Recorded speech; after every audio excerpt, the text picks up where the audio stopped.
भूतेर्महद्भिर्य इमा पुरो विभुः निर्मायशेते यदमूषु पूरुष भुङ्क्ते गुणान् षोडश षोडशात्मका सोऽलं कृषीष्ट भगवान् वचांसि मे।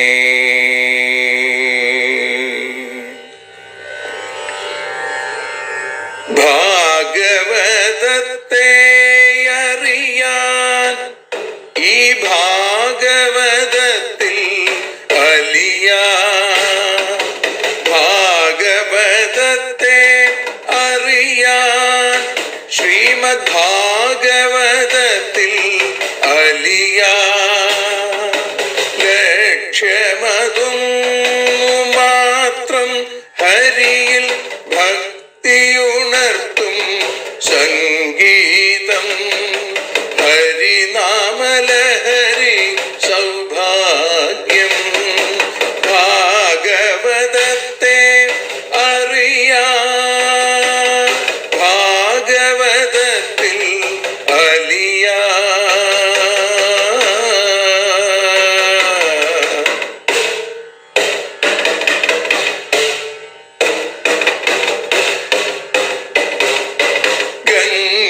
ഗംഗാപതിയുടെ പുത്രൻ സുന്ദര ഗണനായകനോ തുണ ചെയ്യൂ. ഗംഗാപതിയുടെ പുത്രൻ സുന്ദര ഗണനായകനോ തുണ ചെയ്യൂ. വീണയിൽ സംഗീത സാഗരം തീർക്കുന്ന വാണീദേവിയും കാക്കേണേ എന്നിൽ ഭാഗവത കഥ നിറയേണേ. ഭാഗവതത്തെ അറിയാൻ ഭാഗവതത്തിൽ അലിയാൻ.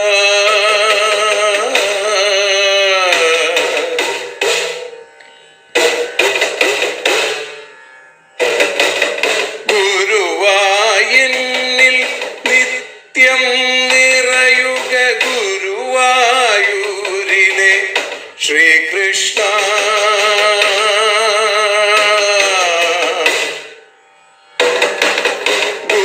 ഗുരുവായൂരിൽ നിത്യം നിറയുക ഗുരുവായൂരിലെ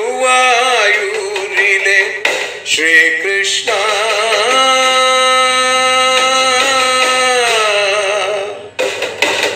ഹരേ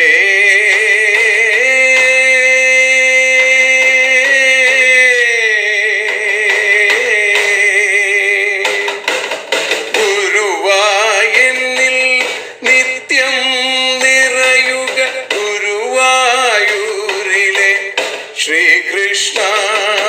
കണ്ഠം തന്നിൽ ഗാനം നിറയാൻ കണ്ണാ നീ താൻ തുണയേകു. എന്നിൽ ഭാഗവത കഥ നിറയേണേ.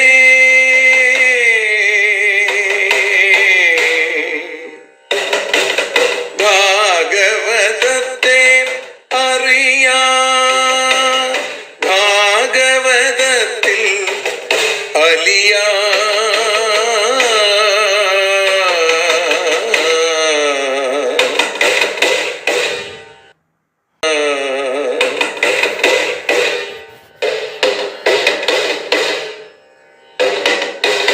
ആദ്യത്തെ ഗുരുവായൂരന്റെ അച്ഛനുപാദ നമസ്കാരം. ആദ്യത്തെ ഗുരുവായൂരനുടെ അച്ഛനുപാദ നമസ്കാരം. അമ്മിഞ്ഞപ്പാൽ മധുരം നൽകിയ അമ്മേ നീ വരമേകേണേ. എന്നിൽ ഭാഗവത കഥ നിറയേണേ.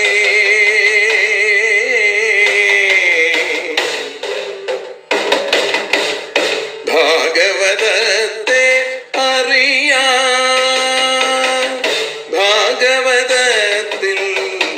അലിയാ.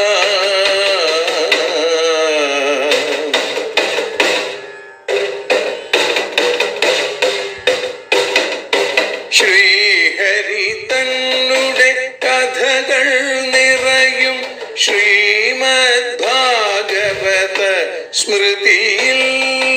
ശ്രീഹരി തന്നുടെ കഥകൾ നിറയും ശ്രീമദ് ഭാഗവത സ്മൃതിയിൽ. ശ്രീകൃഷ്ണാനിൻ കീർത്തനമലരുകൾ ശ്രീപാദത്തിൽ അർച്ചിക്കാം. എന്നിൽ ഭാഗവത കഥ നിറയേണേ.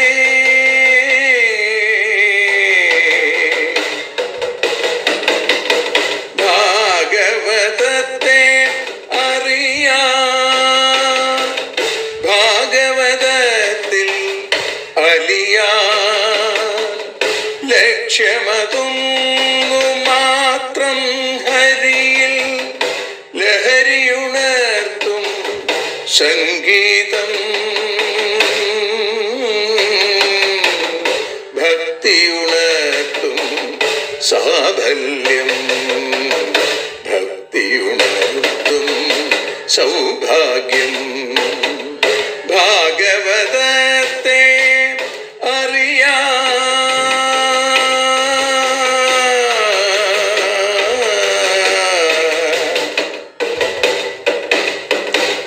ഭാഗവതത്തിൽ അലിയാൻ.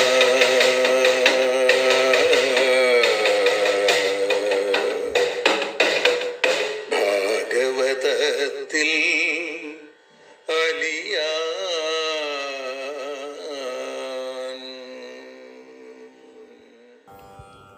സർവത്ര ഗോവിന്ദനാമ സങ്കീർത്തനം. ഗോവിന്ദ ഗോവിന്ദ. പീതാംബരം കരവിരാജിത ശംഖചക്ര കൗമോദഗീ സരസിജം കരുണാസമുദ്രം രാധാസഹായമതിസുന്ദരമന്ദഹാസം വാതാലയേശം അനിശം ഹൃദി ഭാവയാമി. ശ്രീ ഗുരുവായൂരപ്പാ ശരണം. ഭഗവാന്റെ കൃപാകടാക്ഷങ്ങളെ കൊണ്ട് ശ്രീമദ് ഭാഗവതം അറിയാൻ അലിയാൻ എന്ന അക്ഷരപൂജ ഇന്ന് 769 ദിവസത്തിലേക്ക് എത്തുമ്പോൾ ശ്രീമദ് ഭാഗവതം ഏകാദശ സ്കന്ധത്തിലെ 6-ാമത്തെ അധ്യായത്തിൽ 12-ാമത്തെ ശ്ലോകം മുതലാണ് ഇന്ന് ആരംഭിക്കുന്നത്. ഇവിടെ ഏകാദശ സ്കന്ധത്തിൽ 6-ാമത്തെ അധ്യായത്തിൽ 12-ാമത്തെ ശ്ലോകം ദേവന്മാര് ഭഗവാനെ സ്തുതിക്കുന്നതായിട്ടുള്ള ശ്ലോകമാണ്. അതിലെ ആദ്യത്തെ ശ്ലോകങ്ങൾ നമ്മൾ ഇന്നലെ അനുസ്മരിച്ചു.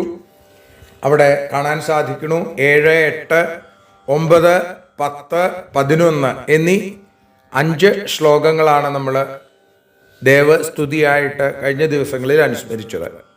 പിന്നെ പറയുന്നു, പര്യുഷ്ടയാ തവ വിഭോ വനമാലയേയം സംസ്പർദ്ധിനി ഭഗവതി പ്രതിപത്നിവത്ശ്രീ യസുപ്രണീതമമുയാർഹണമാദന്നോ ഭൂയാൽ സദാഘ്രിരശുഭാഷയ ധൂമകേതു. വിഭോ എന്ന് വിളിക്കുകയാണ് ഭഗവാനെ. പര്യുഷ്ടയ എല്ലാ അംഗത്തിലും വിളങ്ങുന്ന വനമാലയ, വനമാലയോട് ഭഗവതി ഇയം ശ്രീ, ഭഗവതിയായിരിക്കുന്ന ഈ ലക്ഷ്മി പ്രതിപത്നിവത്, പ്രതിഭാര്യയെപ്പോലെ സപത്നിയെപ്പോലെ സംസ്പർദ്ധനി മത്സരിക്കുന്നവളാണോ എന്ന് തോന്നും. അമുയ ഈ വനമാല കൊണ്ട് സുപ്രണീതം ആദരപൂർവം ചെയ്യപ്പെട്ടതായിരിക്കുന്ന അർഹണം പൂജയെ ആദതൻ സ്വീകരിച്ചു കൊണ്ടിരിക്കുന്നത് എന്താണോ സ അഘ്രി ആ പാദം സദാ ന എപ്പോഴും ഞങ്ങളുടെ അശുഭാശയ ധൂമകേതു ദുർവാസനയെ നശിപ്പിക്കുന്ന അഗ്നിയായിട്ട് ഭൂയാത് ഭവിക്കണേ എന്ന് പ്രാർത്ഥിക്കുന്നു. പൂർണ്ണാനന്ദത്തോടെയുള്ള പരമഭാഗവതന്മാരിൽ അങ്ങയ്ക്ക് സത്യത്തിൽ ലക്ഷ്മി ദേവിയോടുള്ളതിനേക്കാൾ കൂടുതൽ പ്രീതി ഉണ്ട്.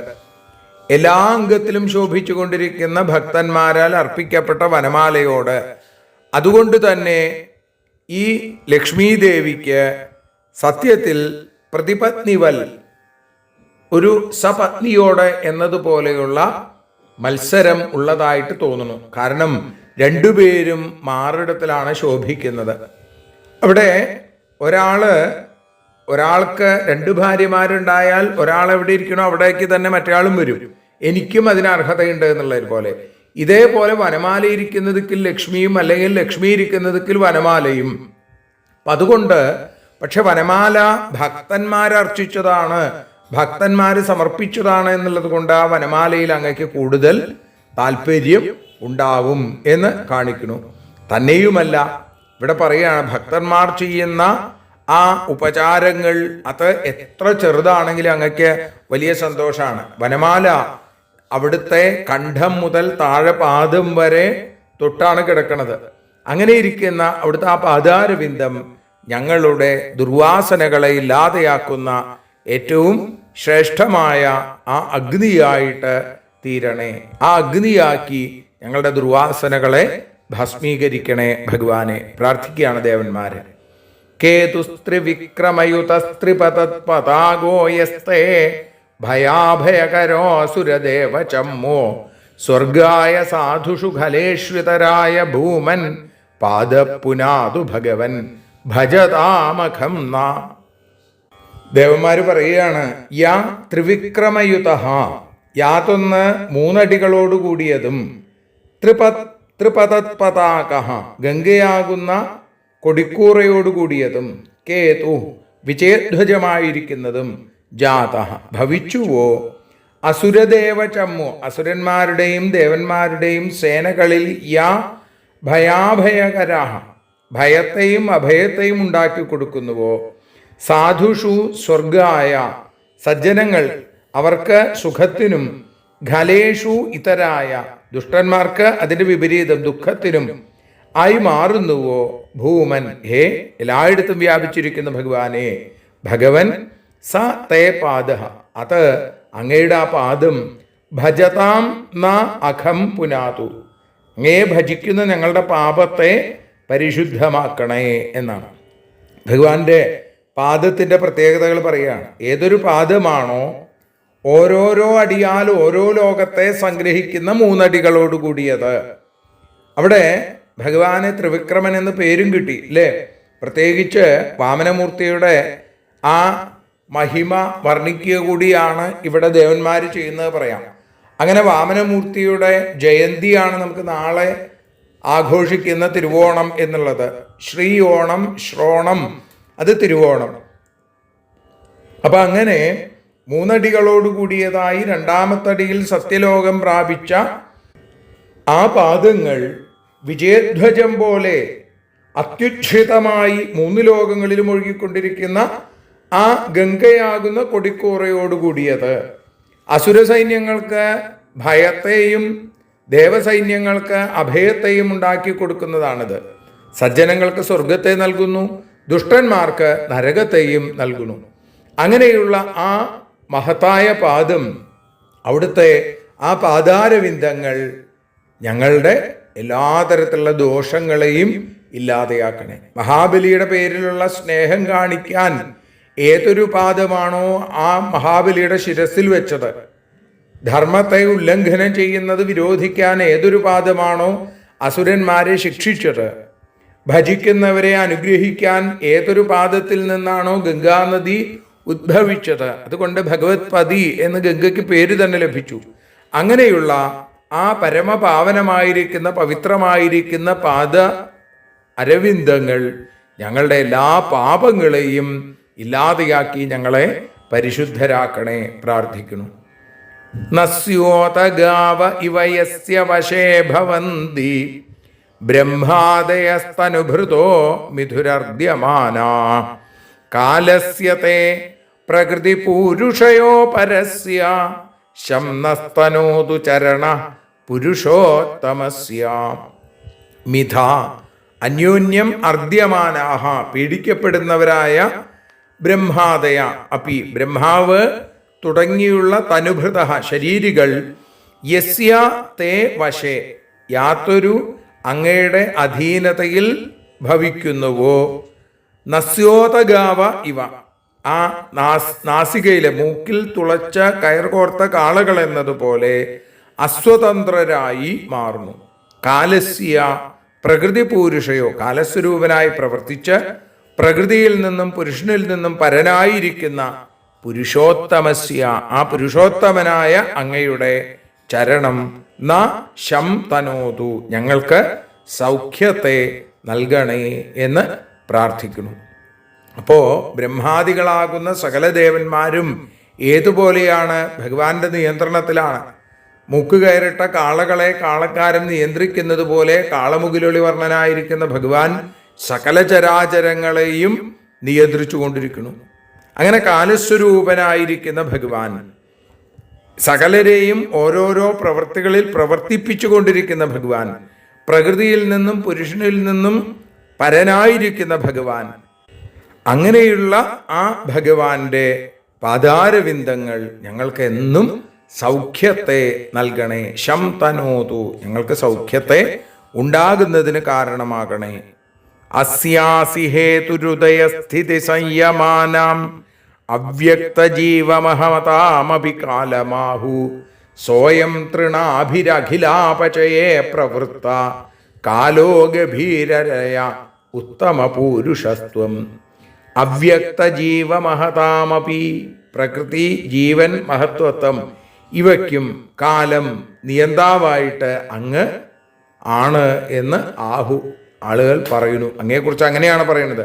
അതുകൊണ്ട് അസ്യ, ഈ ലോകത്തിന്റെ ഉദയസ്ഥിതി സംയമാനാം, ഉൽപ്പത്തി രക്ഷാസംഹാരങ്ങൾക്ക് കാരണമായി അവിടുന്ന് മാറുന്നു. തൃണാഭി, 3 നാഭികളോട് കൂടിയതും, അഖിലാപചയെ, എല്ലാത്തിന്റെ നാശത്തിനും പ്രവർത്തിച്ചുകൊണ്ടിരിക്കുന്നതും, ഗഭീരരയ, തടുക്കാൻ കഴിയാത്ത വേഗത്തോടു കൂടിയുമായ സ അയം കാല, ഈ കാലം, ഉത്തമ പുരുഷ ത്വം, അത് അങ്ങ് തന്നെയാണ്, കാലം അങ്ങ് തന്നെയാണ് എന്ന് പറയുകയാണ്. പ്രകൃതി പുരുഷന്മാരിൽ അതിക്രമിച്ചിരിക്കണു അവിടുന്ന്. പുരുഷോത്തമനാണ്, കാലസ്വരൂപനാണ്. ഇപ്പൊ പുരുഷോത്തമൻ എന്ന് പറയാൻ ഒരാളെ ഉള്ളൂ, അത് ഭഗവാനാണ്. ഈ ലോകത്തിന്റെ ഉൽപ്പത്തിക്കും രക്ഷയ്ക്കും ലയത്തിനും കാരണം അവിടുന്നാണ്. പ്രകൃതി, ജീവൻ, മഹത്വത്വം ഇതിൻ്റെയൊക്കെ നിയന്താവ് അവിടുന്നാണ്. അക്ഷരാത് പരതപ്പര. അപ്പോ ചാതുർമാസ്യങ്ങളാകുന്ന 3 നാഭികളോടും തടുക്കാൻ കഴിയാത്ത വേഗത്തോടും എല്ലാത്തിനെയും നശിപ്പിക്കുന്നതിന് പ്രവർത്തിച്ചു കൊണ്ടിരിക്കുന്ന കാലസ്വരൂപൻ അങ്ങ് തന്നെയാണ്. അതുകൊണ്ടാണ് അങ്ങയെ പുരുഷോത്തമൻ എന്ന് വിളിക്കുന്നത് എന്ന് അവിടെ സൂചിപ്പിക്കുന്നു. മഹതപരം അവ്യക്തം, അവ്യക്താൽ പുരുഷപര, പുരുഷാന്ന പരം കിഞ്ചിൽ സാ കാഷ്ഠ സാ പരാഗതി. മഹത്തത്വത്തെക്കാൾ പ്രധാനമായതാണ് ആ പ്രകൃതി, പ്രകൃതിയേക്കാൾ പ്രധാനമായത് പുരുഷൻ, പുരുഷനേക്കാൾ പ്രധാനമായി മറ്റൊന്നില്ലാത്തത് കൊണ്ട് ആ പുരുഷൻ തന്നെയാണ് പരമഗതി. അപ്പൊ എല്ലാത്തിൻ്റെയും അവധി. യസ്മാൽ ക്ഷരമതീതോഹം അക്ഷരാദപി ചോത്തമ അതോസ്മി ലോകേ വേദേ ച പ്രഥിത പുരുഷോത്തമ. ഭഗവാൻ തന്നെ പറയുകയാണ്, നശ്വരങ്ങളായ ഭൂതങ്ങളിൽ നിന്നും നശിക്കാത്തതായ കൂടസ്ഥനിൽ നിന്നും അതിക്രമിച്ചിരിക്കണു ഭഗവാൻ. അതുകൊണ്ട് പുരുഷോത്തമ ശബ്ദം വാസുദേവന്, ഭഗവാന് മാത്രമേ യോജിക്കുള്ളൂ. ത്വത്വ പുമാൻ സമധിഗമ്യ യയാസ്യ വീര്യം ധത്തേ മഹാന്തമിവ ഗർഭമമോഘ വീര്യ സോയം തയാനുഗത ആത്മന ആണ്ഡകോശം ഹൈമം സസർജ ബഹിരാവരണൈരുപേതം. ത്വത്ത, അങ്ങയിൽ നിന്ന്, പുമാൻ, വീര്യം, സമധിഗമ്യ, പുരുഷൻ വീര്യത്തെ പ്രാപിച്ചിട്ട്, യയാ, യാതൊരു ശക്തിയാൽ, അമോഘ വീര്യ, നിഷ്ഫലമല്ലാത്ത വീര്യത്തോടു കൂടിയവനായി, അസ്യ, ഈ ജഗത്തിന്റെ, ഗർഭമിവ, ബീജം പോലെ ഇരിക്കുന്ന മഹാന്തം, മഹത്തത്വത്തെ, ധത്തെ, പ്രകൃതിയിൽ ധരിക്കുന്നു. സായം, ആ മഹത്തത്വം, തയാ, ആ ശക്തിയോട് ചേർന്നിട്ട്, അനുഗത, ആത്മനാ ബഹി, ആത്മാവിൽ നിന്ന് പുറമേ, ആവരണൈഹി, മറവുകളോട്, ഉപേതം, കൂടിയ ആ ഹൈമം, അണ്ഡകോശം, സസർജ, സ്വർണ്ണ നിറത്തിലുള്ള, സ്വർണവികാരമായിരിക്കുന്ന ബ്രഹ്മാണ്ഡത്തെ സൃഷ്ടിച്ചു. പ്രകൃതിദ്വാര ജഗൽ സൃഷ്ടിയാദി ഹേതുവാണ് അങ്ങ് എന്ന് പറഞ്ഞുല്ലോ. അതിൻ്റെ ആ രീതി പറയുകയാണ്. ഭഗവാനെ അങ്ങ് ശക്തിയുടെ ഉൽപ്പത്തി. അതിനാൽ അങ്ങയിൽ നിന്ന് വിരാട് പുരുഷൻ. ആ ശക്തിയുടെ ലാഭം കൊണ്ട് എല്ലാത്തിനും അങ്ങ് സമർത്ഥനായി മാറുന്നു. അതുകൊണ്ട് പുരുഷൻ ഈ ജഗത്തിന്റെ ബീജസ്ഥാനമായിരിക്കുന്ന മഹത്തത്വത്തെ പ്രകൃതിയിൽ ഉദ്ഭവിപ്പിക്കുന്നു. ആ മഹത്തത്വത്തിൽ നിന്ന് പുരുഷാനുഗതമായ ശക്തി ഉണ്ടാവുന്നു. ആത്മസന്നിധാനത്തിൽ ലഭിച്ച ആ ശക്തി കൊണ്ട് 7 ആവരണങ്ങളോടുകൂടിയ ബ്രഹ്മാണ്ടത്തെ മഹത്തത്വം സൃഷ്ടിച്ചു. അങ്ങനെ അവിടുത്തെ ഈ വൈഭവം സൃഷ്ടിക്ക് കാരണം ഇതിൻ്റെ സൃഷ്ടികർത്തൃത്വം അങ്ങക്ക് തന്നെ. ഭഗവാനോട് പ്രാർത്ഥിക്കുകയാണ് അവിടെ ബ്രഹ്മരുദ്രാദി ദേവന്മാർ. തത്തസ്ഥുഷശ്ച ജഗതശ്ച ഭവാനധീശോ യന്മായയോദ്ധഗുണവിക്രിയയോപനീതാൻ അർദ്ധാഞ്ജുഷന്നപി ഋഷീകപതേന ലിപ്തോ യേന്യേ സ്വത പരിഹൃതാദപി ബിഭ്യതി സ്മ. ഋഷീകപതേ, ഇന്ദ്രിയങ്ങളുടെ ആ നാഥനായിരിക്കുന്ന ഭഗവാനെ, ഋഷികേശൻ. യത് മായ, ഏത് കാരണമാണോ മായ കൊണ്ട് ഉദ്ധഗുണവിക്രിയയാം ഉണ്ടായ ഇന്ദ്രിയപ്രവൃത്തിയാൽ സമീപത്തെ പ്രാപിക്കപ്പെട്ട വിഷയങ്ങളെ ജുഷനപി അനുഭവിക്കുന്നവനാണെങ്കിലും നലിപ്ത, അതിനെ സ്പർശിക്കുന്നില്ല. അന്യേയെ, മറ്റു ജീവന്മാരോ സ്വത പരമാർത്ഥത്തിൽ പരിഹൃതാദപി പരിഹരിക്കപ്പെടുന്നുണ്ടെങ്കിലും വിഷയാത് ബിഭ്യതി, വിഷയത്തിൽ നിന്ന് ഭയപ്പെടുന്നു. അത് കാരണം തസ്തുഷഃ, സ്ഥിരത്തിനും ജഗതഃ ച, ചരത്തിനും ഭവാൻ അധീശഃ, അങ്ങ് അധീശനാണ് എന്ന് പറയുന്നു. ഈശ്വരൻ ഞാനാണെന്ന് നിങ്ങൾക്ക് എങ്ങനെയാ മനസ്സിലായത്? ദേവന്മാരോട് ഭഗവാൻ ചോദിക്കുകയാണെങ്കിൽ അതിനുള്ള മറുപടിയാണ് പറയുന്നത്. ജഗതുത്പത്തിക്ക് കാരണം ഭഗവാനാണ്. ഋഷീകപതേ, ഇന്ദ്രിയങ്ങളെ അതത് വിഷയങ്ങളിൽ പ്രവർത്തിപ്പിച്ചുകൊണ്ടിരിക്കുന്ന അന്തര്യാമിയായ ശക്തി വിശേഷമാണ് അവിടുന്ന്. അങ്ങയുടെ ശക്തിസ്വരൂപിണിയായ മായ, ആ മായയിൽ നിന്ന് സത്വഗുണം, രജോ ഗുണം, തമോ ഗുണം, ഇതിൻ്റെ സമ്മേളനം കൊണ്ടുള്ള വികാരങ്ങൾ, ഇന്ദ്രിയ വ്യാപാരങ്ങൾ, ആ ഇന്ദ്രിയ വ്യാപാരം കൊണ്ട് ശബ്ദാദി വിഷയങ്ങൾ, ഈ ശബ്ദാദി വിഷയങ്ങളെ മനുഷ്യാദി ശരീരത്തിൽ അനുഭവിക്കുന്ന ചൈതന്യസ്വരൂപനും അവിടുന്ന് തന്നെ. പക്ഷേ ആ വിഷയങ്ങൾ അങ്ങ് അനുഭവിക്കുന്നുണ്ട്, ചൈതന്യമായി നിന്ന് അതിനെ അനുഭവിപ്പിക്കുന്നുണ്ടെങ്കിലും അത് അങ്ങയെ ബാധിക്കുന്നില്ല. അപ്പോ ഇവിടെ പറയുകയാണ്, ജീവന് വിഷയങ്ങളുമായിട്ടുള്ള സംബന്ധം അധ്യാസം കൊണ്ടുണ്ടാവുന്നതാണ്. പരമാർത്ഥത്തിൽ അങ്ങനെയില്ല. എന്നാൽ അവിദ്യയുള്ള ജീവൻ സ്വതസംബന്ധമില്ലാത്ത ശബ്ദാദി വിഷയങ്ങളുടെ ബാധ കൊണ്ട് ഭയപ്പെടുന്നു. അങ്ങനെ വാസന മാത്രമല്ലാതെ വസ്തുതാ സംബന്ധമില്ലെങ്കിലും ജീവന്മാർ സുഖദുഃഖമുള്ളവരായി മാറുന്നു എന്നാണ്. അപ്പോ അങ്ങക്ക് സ്വരൂപഭ്രംശം ഒരിക്കലും ഉണ്ടാവണില്ല. സ്ഥിരങ്ങളും ചരങ്ങളും ഉൾപ്പെട്ട ഈ ലോകത്തിൻ്റെ നിയന്താവ് അവിടുന്ന് തന്നെയാണ്. ചൈതന്യസ്വരൂപനായി ഓരോരുത്തരുടെയും ഉള്ളിൽ അന്തര്യാമിയായിരുന്ന് ഇന്ദ്രിയങ്ങളെ ഓരോ വിഷയങ്ങളിൽ പ്രവർത്തിപ്പിക്കുന്നതും ലോകത്തെ പരിപാലിക്കുന്നതും അവിടുന്ന് തന്നെ. അതുകൊണ്ടാണ് അവിടുന്ന് ഈ ലോകത്തിൻ്റെ ജഗത് പാലകനായി മിന്നിത്തിളങ്ങുന്നത്.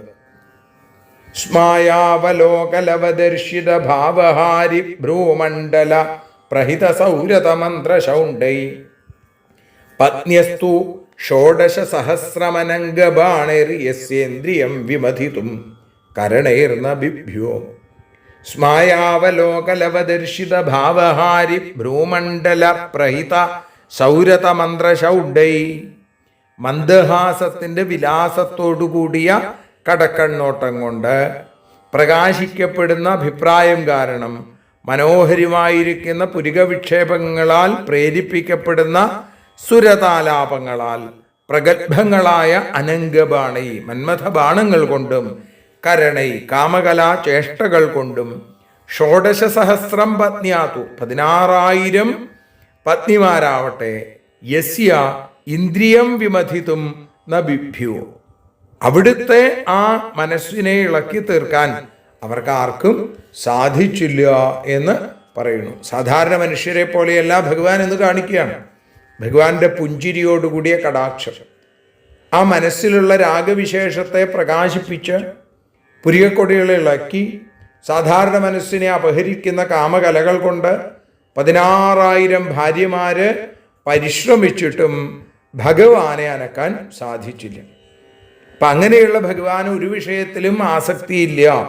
അന്തര്യാമിയായിരിക്കുന്ന ഭഗവാന്റെ പ്രേരണ കൊണ്ട് ഈ കടാക്ഷം പോലും ഭാര്യമാരിൽ സംഭരിക്കുന്നത് ഭഗവാന്റെ കാരുണ്യമാണ്.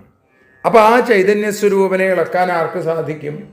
തീയിൽ നിന്ന് തീപ്പൊരി ഉണ്ടാവും, തീപ്പൊരി കൊണ്ട് സകലതും ദഹിപ്പിക്കാൻ സാധിക്കും. പക്ഷേ തീയിനെ ദഹിപ്പിക്കാൻ ഈ തീപ്പൊരി കൊണ്ട് സാധിക്കില്ല എന്നുള്ളത് പോലെ ജാലവിദ്യകൾ കാണുമ്പോൾ നമുക്ക് ആശ്ചര്യം ഉണ്ടാവാം. എന്നാൽ ആ വിദ്യ പ്രയോഗിക്കുന്നവന് അതിലൊരു ആശ്ചര്യമില്ല, ഇതറിയുന്നവനും ഇതിലൊരു അത്ഭുതമില്ല. ഇതേപോലെ അന്തര്യാമിയായ ഭഗവാന്റെ സാന്നിധ്യം അവിടെ സ്ത്രീകളുടെ ഹൃദയാദ്യവയവങ്ങളിൽ നിന്ന് പുറപ്പെടുന്ന കാമകലകളെ ഉണർത്താൻ പര്യാപ്തമാവണില്ല, മോഹിപ്പിക്കാൻ അവർക്ക് സാധിക്കണില്ല എന്ന് ചുരുക്കം. വിഭ്യുസ്തവാമൃത കഥോദവഹാസ്ത്രിലോക്യ പാദാവനേജ സരിത ശമലാനിഹന്തും ആനുശ്രവം ശ്രുതിഭിരംഘ്രിജമംഗസംഗൈസ്തീർത്ഥദ്വയം ശുചിഷദസ്ത ഉപസ്പൃശന്തി. തവ അമൃതകഥോദവഹ, അമൃതം പോലെയുള്ള മധുരമുള്ള കഥകൾ, ആ ജലങ്ങളെ വഹിച്ചുകൊണ്ടുള്ള കീർത്തിയാകുന്ന നദികൾ, പാദാവനേജ സരിതഃ, കാൽകഴുകിയതിൽ നിന്നുണ്ടായ നദികളും 3 ലോകത്തിൻ്റെ ശമലാനീഹന്ത്യ, പാപങ്ങളെ നശിപ്പിക്കാനായി വിഭ്യ സമർത്ഥകളാണെന്നാണ്. ആനുശ്രവം, വേദമാകുന്ന തീർത്ഥത്തെ ശ്രുതിഭി, കാതുകൾ കൊണ്ടും, അംഘ്രിജം, പാദത്തിൽ നിന്നുണ്ടായ തീർത്ഥത്തെ അംഗസംഗൈ, ശരീരസമ്പർക്കം കൊണ്ടും, തീർത്ഥദ്വയം, 2 തീർത്ഥത്തെയും ഉപസ്പൃശന്തി, സേവിക്കുന്നു. അതിനാൽ അവ ശുദ്ധിയെ ജനിപ്പിക്കുന്നതാണ്. 2 തീർത്ഥാണുള്ളത്. ഒന്ന് ഭഗവാന്റെ ആ പാദത്തിൽ തട്ടിയ ഗംഗ തുടങ്ങിയ തീർത്ഥം. അതേപോലെ ആ വേദമാകുന്ന തീർത്ഥമുണ്ട്, അതിനെ കാതുകൊണ്ടാണ് നമ്മൾ ആസ്വദിക്കേണ്ടത് എന്ന് കാണിക്കുന്നു.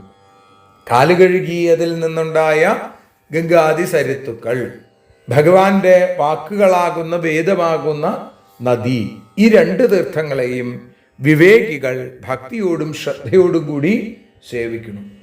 അങ്ങയുടെ കീർത്തിയാകുന്ന നദിയെ പ്രകാശിപ്പിക്കുന്നതാണ് അങ്ങയുടെ മുഖാരവിന്ദത്തിൽ നിന്നും നിർഗളിച്ച വാക്കുകളാകുന്ന വേദമാകുന്ന തീർത്ഥം. അപ്പോ കീർത്തി നദീ സേവ. അതേപോലെ ഗംഗാദി നദികളെ മറ്റൊരു രീതിയിൽ അങ്ങയുടെ ലീലാമൃതവും ചരണാമൃതവും ലോകത്തെ ശുദ്ധീകരിക്കുന്നതാണ് ഭഗവാനെ എന്ന പ്രാർത്ഥനയോടുകൂടി ദേവന്മാര് അവിടെ നിർത്തുകയാണ്. അപ്പോൾ ശ്രീശു ബ്രഹ്മർഷി പരീക്ഷത്തിന് വീണ്ടും ആ കാര്യങ്ങളെ പറഞ്ഞു കൊടുക്കുന്നു. ആ രംഗങ്ങളൊക്കെയാണ് നമുക്ക് നാളെ ഉത്രാടനാളിൽ അനുസ്മരിക്കാനുള്ളത്. ആ അനുസ്മരണത്തിന് വേണ്ടതായിട്ടുള്ള ശക്തിയും ഭക്തിയും പൊന്നുഗുരുവായൂരപ്പൻ തന്നെ നൽകട്ടെ. ഇന്ന് നമ്മൾ ഈ അക്ഷരപൂജ ഭഗവാന്റെ പാദത്തിൽ സമർപ്പിക്കുമ്പോൾ നാളെ ഈ അക്ഷരപൂജ ഭഗവാന്റെ പാദത്തിലേക്കുള്ള ഉത്രാട കാഴ്ചക്കുലിയായി തീരട്ടെ എന്ന് പ്രാർത്ഥിച്ചുകൊണ്ട് നിർത്തുന്നു. ഹരേ കൃഷ്ണ.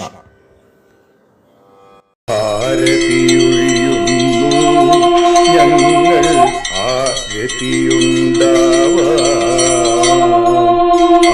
ഹരിപാദേ രതിയുണ്ടാകാൻ ആരതിയൊഴിയുന്നു ഞങ്ങൾ ആരതിയുണ്ടാവാൻ ഹരിപാദേ രതിയുണ്ടാകാൻ ആരതിയൊഴിയുന്നു ഞങ്ങൾ ആരാധിക്കുന്നു. ശ്രീമദ്ഭാഗവതം പുണ്യം പാവനമാം ഗ്രന്ഥം ശ്രീശുകമാമുനി പാടിയ ഗീതം നൽകുന്നു മുക്തി, സതതം നൽകിയിടും ഭക്തി. പാപികളെന്നാലും നിത്യം രക്ഷിക്കും ഗ്രന്ഥം പരമാനന്ദ സുധാരസമയമി ഹരിലീലാസാരം നിത്യം വേദത്തിൻ സാരം വൈരാഗ്യം ജ്ഞാനം ഭക്തി എന്നിവ നൽകിയിടും വൈകല്യങ്ങൾ തീർത്തിടുന്നൊരു സുന്ദരമാം ഗീതം നിത്യം നൽകും കൈവല്യം കലിമല മഥനി പാപവിനാശിനി സതതം സേവയെ ചെയ്യുന്നോർക്കോ സുഖകാരിണി ഗ്രന്ഥം നിത്യം നൽകും സായുജ്യം ആരതിയൊഴിയുന്നു ഞങ്ങൾ ആരതിയുണ്ടാവാൻ ആരതിയൊഴിയുന്നു ഞങ്ങൾ ആരതിയുണ്ടാവാൻ ആഹരിപാദേ രതിയുണ്ടാകാൻ ആരതിയൊഴിയുന്നു ഞങ്ങൾ ആരാധിക്കുന്നു ഞങ്ങൾ ആരതിയൊഴിയുന്നു കണ്ണ ആരാധിക്കുന്നു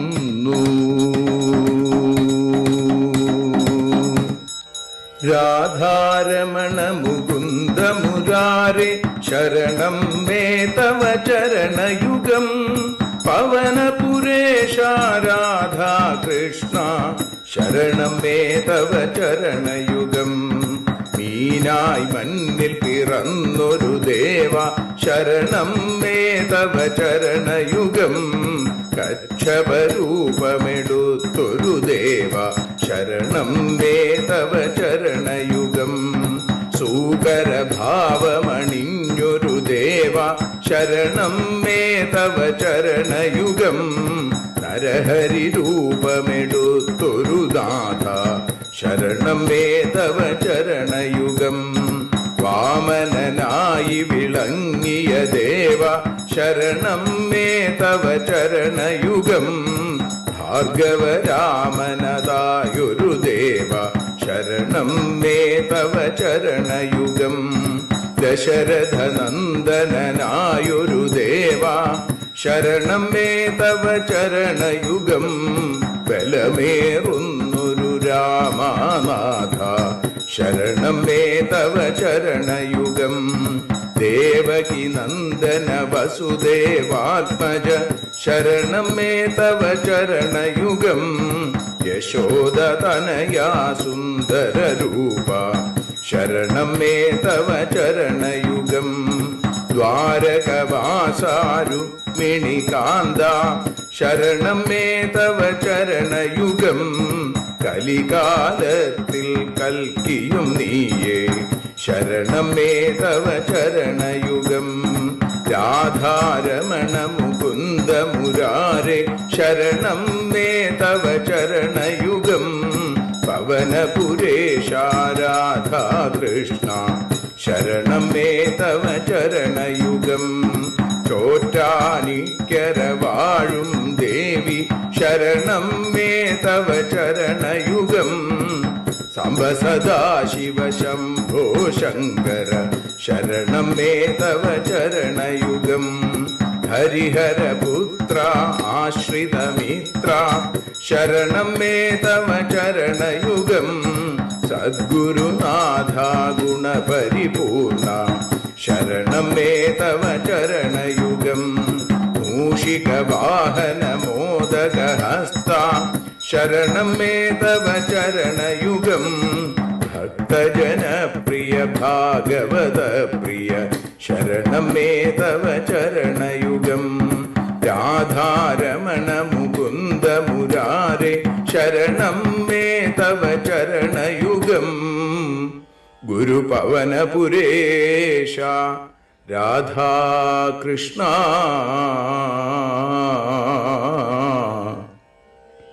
ശരണം മേ തവ ചരണയുഗം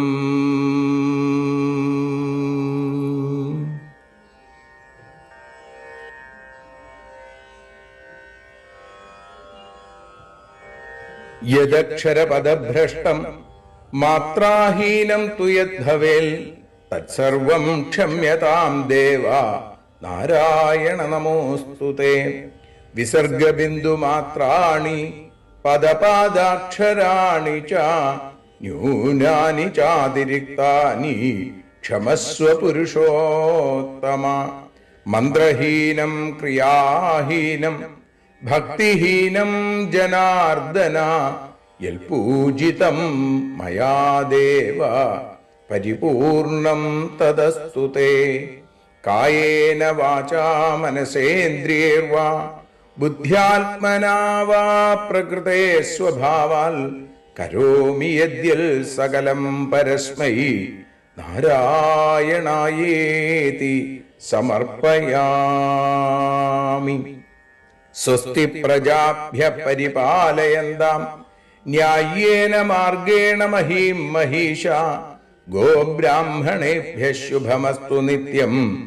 ലോകാഃ സമസ്താഃ സുഖിനോ ഭവന്തു. ലോകാഃ സമസ്താഃ സുജനാഃ ഭവന്തു. ലോകാഃ സമസ്താഃ ത്വൽഭക്തിരതാഃ ഭവന്തു. സർവേ ഭവന്തു സുഖിനഃ സർവേ സന്തു നിരാമയാം. സർവേ ഭദ്രാണി പശ്യന്തു മാ കശ്ചിൽ ദുഃഖഭാഗ് ഭവേൽ. അസതോ മാ സദ്ഗമയ തമസോ മാ ജ്യോതിർഗമയ മൃത്യോർമാ അമൃതം ഗമയ. ഓം ശാന്തി ശാന്തി ശാന്തി. ഹരി ഓം.